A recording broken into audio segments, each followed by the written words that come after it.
오늘 이 본문을 가지고 예수님의 3대 사역이라는 제목으로 말씀을 나누려고 합니다. 예수님의 3대 사역. 예수님께서 나사렛을 잠시 떠나셔서 유대로 내려가셔서 세례를 받으시고 40일 금식하시고 그리고 마귀에게 끌려 성령에게 끌려 마귀에게 40일 동안 시험을 받으시고 갈릴리로 올라오셨습니다. 그래서 어제는 제일 먼저 자기 동네 나사렛에서 하나님의 말씀을 회당에서 가르친 것을 저희들이 보았습니다. 그런데 오늘은 나사렛에서 한 42km 떨어진 가브나움, 그거는 위쪽에 있었지만 지대가 낮았기 때문에 오늘 성경은 가브나움으로 내려가서 이런 표현을 썼습니다.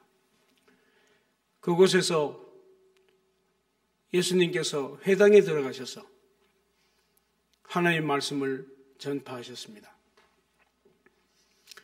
오늘 보던 본문 31절에 보면 갈릴리 가브나움 동네에 내려오사 안식일에 가르치시며, 이것이 예수님의 첫 번째 사역입니다.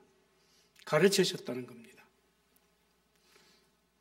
그런데 그 가르쳤는데 32절에 보니까 그들이 그 가르침에 놀라니 이는 그 말씀에 권위가 있습니다. 예수님이 가르쳤는데 사람들이 너무 놀랐습니다. 왜? 그 말씀에 권위가 있었기 때문입니다. 그러면 이 권위는 어떤 걸까요? 우리가 마가복음에 보면 서기관들의 권위와 달랐다 이렇게 표현을 합니다. 그 시대에 있던 종교 지도자들, 하나님의 말씀을 연구하고 그 말씀을 대언했던 서기관들의 권위와는 달랐다는 겁니다. 어떤 권위였길래 예수님의 권위는 그들과 달랐을까요?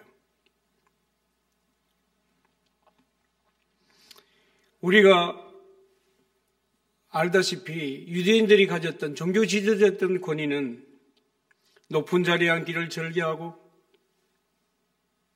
대접받기를 절개하고 세상의 서열과 질서를 따라 엉뚱한 대우가 이어지는 그런 정도의 사람들이 가졌던 권위입니다. 그런데 예수님은 달랐다는 겁니다. 그들과 반대되는 완전 낯선 권위였다는 겁니다. 세상의 서열과 세상의 어떤 위치와 이런 것에 따라 나타나는 권위가 아니라 그와 다른 권위가 거기에 있었다는 겁니다. 그러면 그 권위는 무엇이었을까요? 예수님은 말씀의 근본이십니다. 그 말씀에 능력이 있었기 때문에 그 권위가 있었을 겁니다. 우리가 어떤 권위를 내세울 때에 그 말에 능력이 없다면 그것은 아무 의미가 없는 한 귀로 듣고 한 귀로 흘려버리는 그런 이야기일 것입니다. 그러나 예수님은 말씀의 근본이시기 때문에 그 권위에 능력이 있었다는 겁니다. 우리도 크리스찬으로 살아가면서 어떤 권위가 우리에게 있습니까? 우리는 말씀의 근본이 아닙니다. 그런데 우리가 가질 수 있는 것은 그 권위를 덧입어야 한다는 겁니다. 여러분 가정에서 아니면 교회에서 어떤 직분을 행하고 행할 때에 내 말에 권위가 있습니까? 사람들이 내 말에 순종을 하고 그것은 내가 지식을 가졌다고 해서 내가 많은 것을 알고 있는 것을 말한다고 해서 그 권위가 세워지는 게 절대 아닙니다. 그것은 권위의 근본이신 예수 그리스도로 덧입혀질 때 그 권위가 나타납니다. 그걸 다시 말하면 우리가 예수님을 닮아가고 예수님의 삶을 살고 예수님이 하셨던 그 삶대로 살아갈 때 우리에겐 하나님이 주신 권위가 있게 된다는 겁니다. 저도 돌아보면 정말 예수님과 함께한 그 삶이 바탕되지 않는 그 말이나 행동이나 어떤 사역들은 사람들에게 도로 손가락질 받습니다. 그것에 절대 권위가 나타나지 않더라고요. 그런데 오늘 예수님께서 그 말씀을 가르쳤을 때 사람들이 놀랐다는 겁니다. 그 권위가 있었기 때문에. 그것은 말씀의 근본 자체인 그 권위의 능력이 있었다는 겁니다. 오늘 두 번째로 예수님이 하신 사역은 고치는 사역이었습니다. 오늘 예수님께서 말씀을 가르치는 현장은 회당입니다. 어제도 말씀을 드렸지만 회당은 어떤 곳입니까? 이스라엘 백성들이 포로로 잡혀가서 바벨론으로 잡혀가고 아수르에게 잡혀가서 그런 지경에 있었을 때에 그들이 하나님의 말씀인 성경을 읽었습니다. 읽을 때에 우리 백성들이 이렇게 해서 우리가 포로가 되었구나. 하나님의 말씀에 순종하지 않았구나. 하나님의 말씀으로 돌아갔어야 하는데 우리가 죄인이었구나. 거기에 대한 갈급한 허기짐이 있었습니다. 그리고 우리는 아브라함 때부터 하나님의 선민이었는데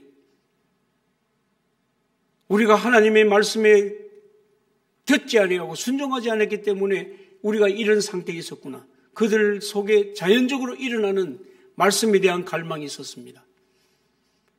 우리 후손들은 이렇게 하면 안 될 텐데 우리가 말씀을 가르쳐야 될 텐데 그렇게 세워진 게 회당입니다. 그 회당에는 그래서 그것을 관리하는 서기관이 있었습니다. 그래서 그 회당은 복합적인 장소였습니다. 교육도 하고 교제도 하고 특히 안식일에는 예배를 드리는 장소였습니다. 그런데 오늘 문제가 하나 있었습니다. 오늘 본문에 보면 33절에 회당에 들어온 귀신 들린 사람이 있어 크게 소리질러 이르되 그렇습니다. 예배를 드리는 그 장소에 귀신 들린 자가 있었다는 겁니다.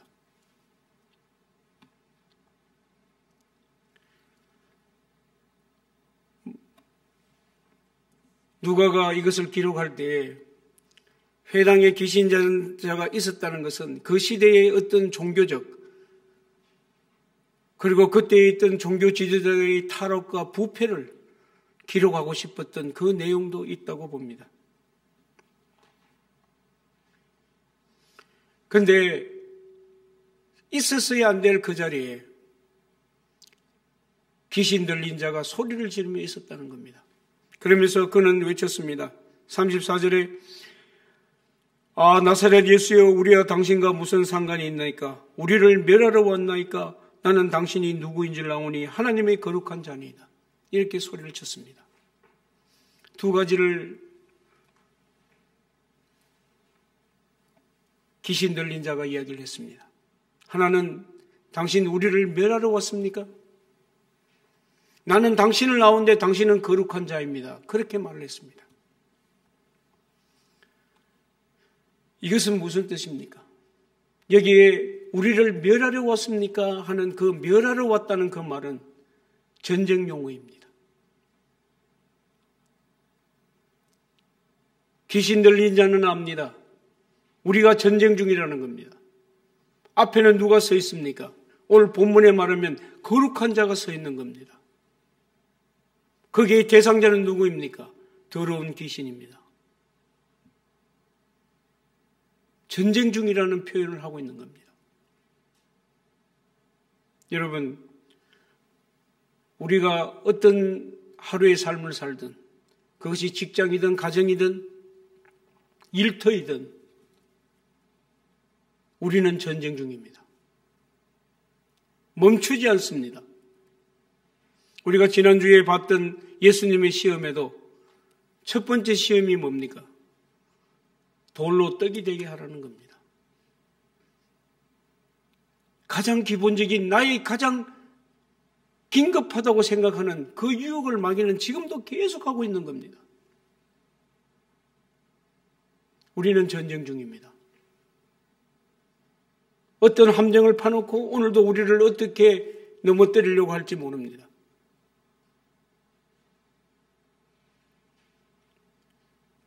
마귀는 귀신은 어두움에 거하는 자들입니다. 우리가 어떻게 이길 수 있겠습니까? 분명히 마귀가 알다시피 우리를 멸하러 왔나이까? 우리가 지금 전쟁 중인데 당신은 거룩한 자인지를 내가 압니다. 마귀도 그걸 알고 있다는 겁니다. 그런데 문제는 우리 크리스찬들의 삶의 문제입니다. 마귀도 알고 있는 그 사실을 우리는 잊어버리고 살 때가 많습니다.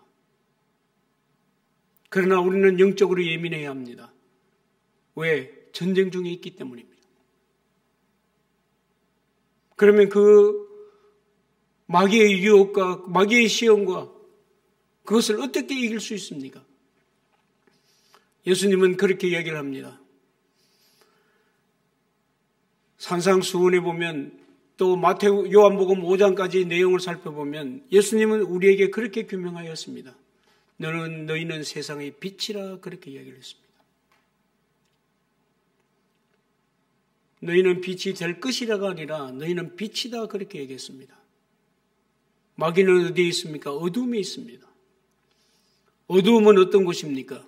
조그만 불빛 하나만 들어와도 물러가는 것이 어두움입니다. 오늘도 우리가 전쟁 중에 어떤 싸움을 해야 될까요?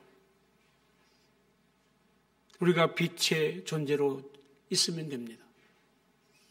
빛의 존재로 있다는 말은 무엇입니까? 우리가 예수님의 삶을 살아가는 겁니다. 예수님이 명하신 말, 예수님께서 우리에게 주신 말씀, 예수님께서 행하셨던 그 삶을 본받아 살아가면 우리는 빛된 자녀이기 때문에 그 빛이 나타납니다.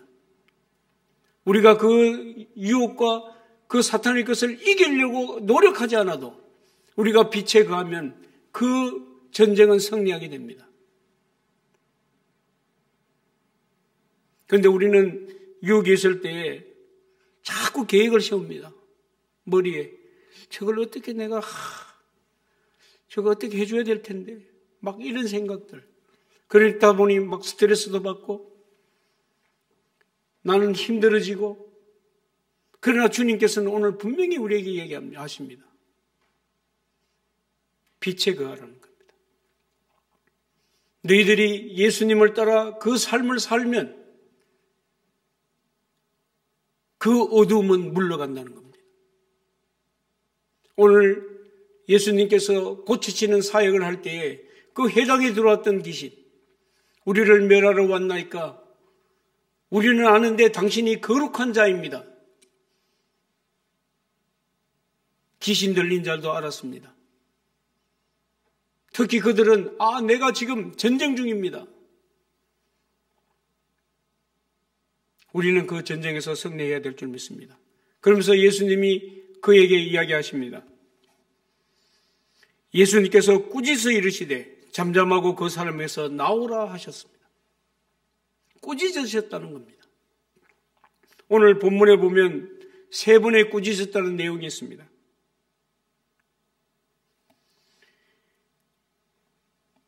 시몬의 장모가 열병을 앓았을 때에도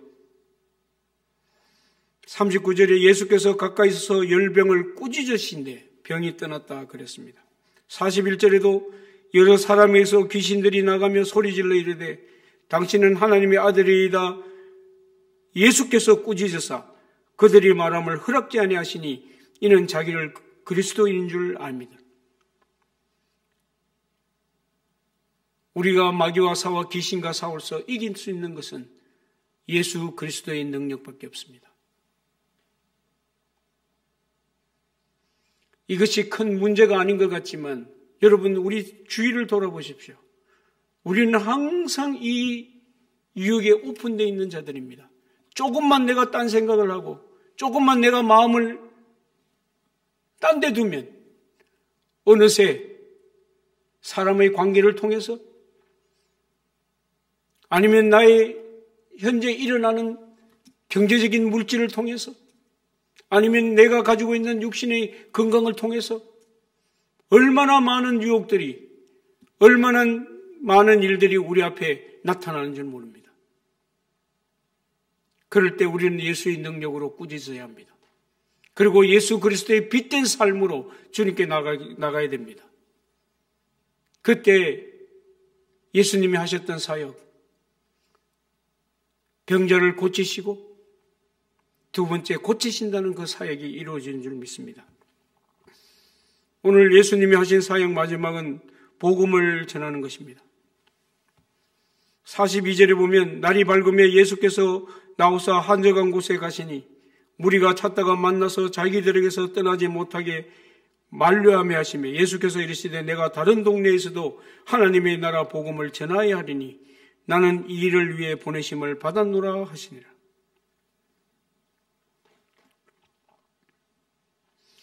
예수님께서는 가버나움 거기만 있지 아니하시고 여러 회당에 가셔서 하나님의 말씀을 전하시는 복음을 전파하셨습니다. 그 사람들은 이렇게 능력 있는 분이 우리와 함께 있으면 좋겠다, 그렇게 이야기했지만 예수님께서는 복음을 전하셨다는 겁니다. 우리가 이제 나이가 들어가고 이렇게 하면 저녁에 이렇게 깊이 못 잡니다. 자꾸 깹니다. 그렇지 않습니까? 저만 그렇나요? 그럴 때 이런 생각을 합니다. 눈을 떴을 때 오늘 뭐 해야 되나? 이런 생각해 보신 적 없습니까? 오늘은 어떻게 살까? 무엇을 하고 살아야 될까? 힘든 오늘 하루인데 그런 생각하실 때 없습니까? 그런데 오늘 성경은 분명히 우리에게 답을 줍니다. 어떻게 살아라는 겁니까? 전도하라는 겁니다. 그게 해답입니다. 우리 예수님께서 우리에게 그 얘기를 하고 계시는 겁니다. 우리 주위에 내하고 관계없는 분들이 옆에 있는 것 같지만 분명히 하나님께서 예비해둔 영혼이 있습니다. 그 영혼들에게 전도하라는 겁니다. 예수님이 그 사역을 하셨듯이 오늘 예수님께서는 공생애를 시작하면서 세 가지의 3대 사역을 하셨습니다. 가르치셨고 고치셨고 전파하셨습니다. 그것은 예수님의 그 사역이 우리에게 주어진 것입니다. 우리도 가르치고 고치고 전파해야 합니다. 오늘 하루도 살아가실 때에 선교의 여정으로 전도의 길로 승리하시는 한 주가 되시기를 바랍니다. 다 같이 기도하겠습니다.